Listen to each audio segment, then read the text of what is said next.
For Donald Trump, it's a point of pride that he was able to capture historically red southern states and historically blue Rust Belt states alike in the November election.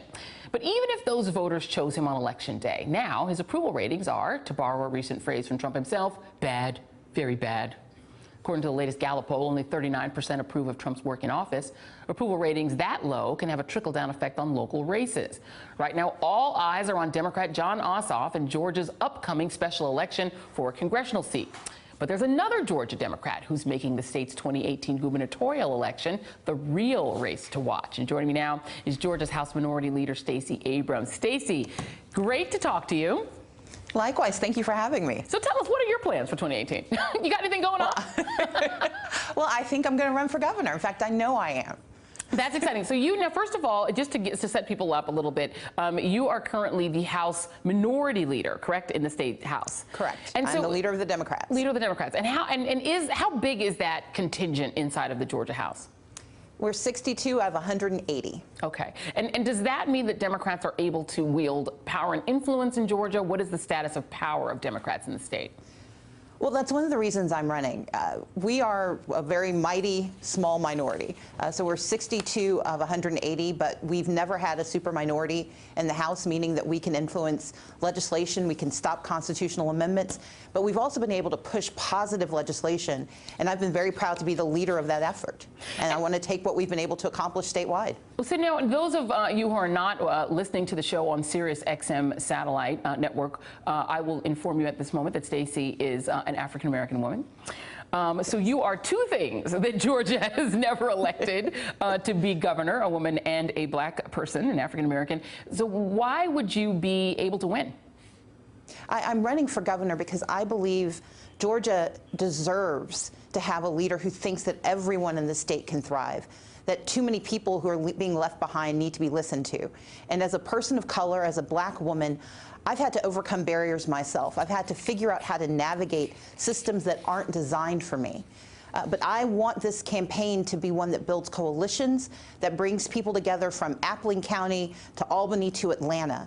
I want to bring together whites in the suburbs and blacks in rural communities and Latinos in Gwinnett County, because I believe that this campaign can redefine what it means to be a leader in the state and what it means to be a leader in this country. Well, you know, I think when a lot of people, and let's put up just for producers the results of the last presidential election. Georgia was always seen as one of those pre-purple states that it could become purple, but Trump won it, you know, fairly convincingly, 51-46 over Hillary Clinton. Gary Johnson got 3%. So if you add up the Clinton and Johnson factions, it was a 51-49 race, not that wide for the Republican.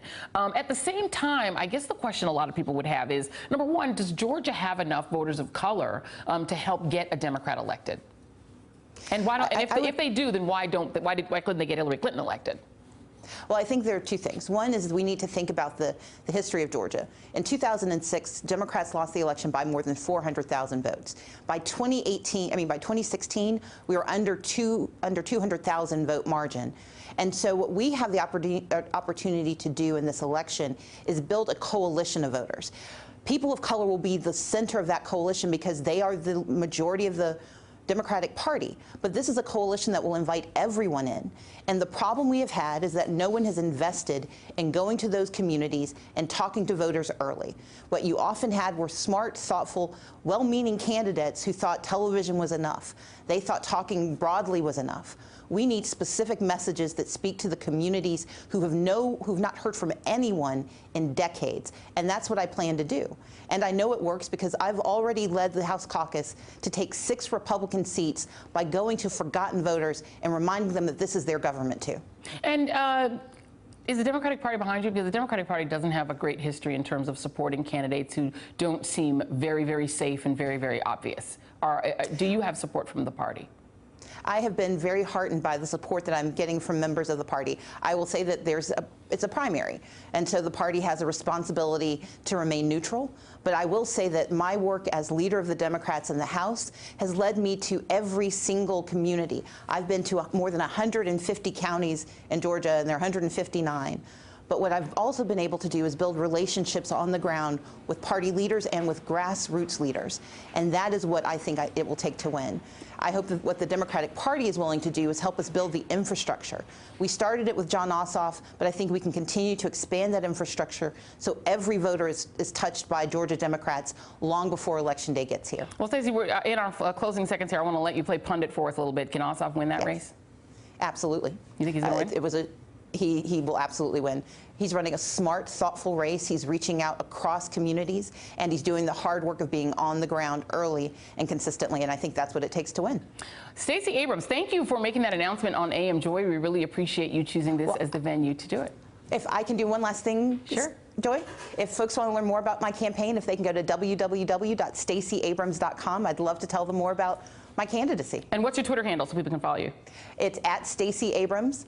S-T-A-C-E-Y. With an E, yeah. Our tweets are very serious now. We have to give the Twitter, they get mad. All right, well, thank you very much. Good luck with your campaign. We hope to have you back soon.